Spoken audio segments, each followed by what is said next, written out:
eggplant with mincemeat. Pinapry ko yung talong, pinapry ko yung bell pepper at yung kamatis.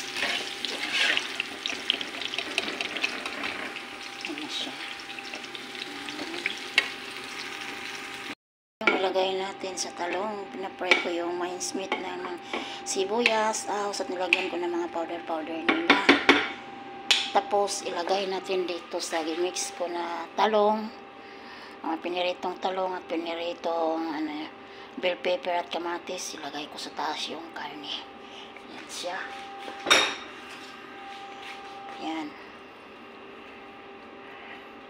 At lagyan natin ng fresh na tomato, blended tomato.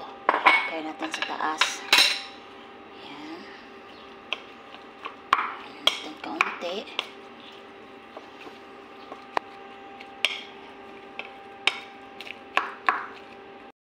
Ang ating eggplant with beef mincemeat. Yan, lagay ko na sa oven.